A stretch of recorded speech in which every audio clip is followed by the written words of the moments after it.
pushing forward and continue to dominate this light heavyweight division.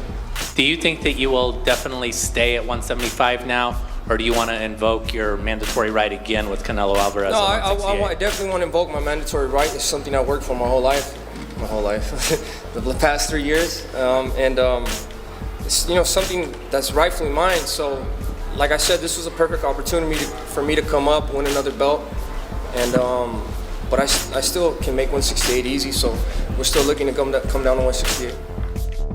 We all know when it comes to David Benavidez, it's not all about championships, right?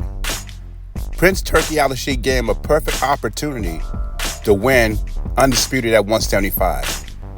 And what did he do? He turned his back, put his tail between his legs, went back down to 168. He found out real quick those guys are pretty big up there, and he cannot fight guys his size. He cannot become the Mexican monster at 175. So he went back down to 168 so he could be a weight bully. And that's fine. As long as you make the weight, I don't care. But don't tell us it's not all about money. Because if it wasn't about money, you would enforce your mandatory clause. You already said you don't care if Canelo gets most of the money. You'll fight Canelo for free or $5 million. So why not enforce your mandatory clause? If it's all about belts, all about collecting titles at 168 and 175, you would enforce your mandatory clause. Now, it's not all about money just for Benavidez. It's about Samson Lewowitz. It's about Mauricio Solomon. He's going to get bigger sanctioning fees from Canelo Alvarez than if David Benavidez was champion. That's just facts, right? So it's more money for all around Solomon, Lewowitz, David Benavidez if they do not enforce their mandatory clause. Not just that, they don't want to take the risk of pissing Canelo off. Canelo might say, you know what, I wasn't planning to fight David Benavidez till next year. That's my strategy.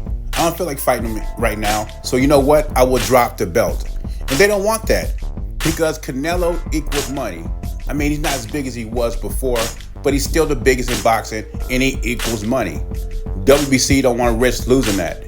Another thing about David Benavidez is this. He can get an undisputed title match quicker at 175 than he would probably at 168. Because I don't think David Benavidez gets a fight with Canelo this year. I think it's probably going to happen in 2025, which would be in May or September. Now, Beterbiev and Bivol fights in October. So he could get an undisputed championship fight with the winner at the earliest in February. The latest, maybe April. So if it was all about the belts, conquering 168, 175 will be the quickest route for David Benavidez to become undisputed. But we know now that David Benavidez does not feel comfortable fighting guys his size.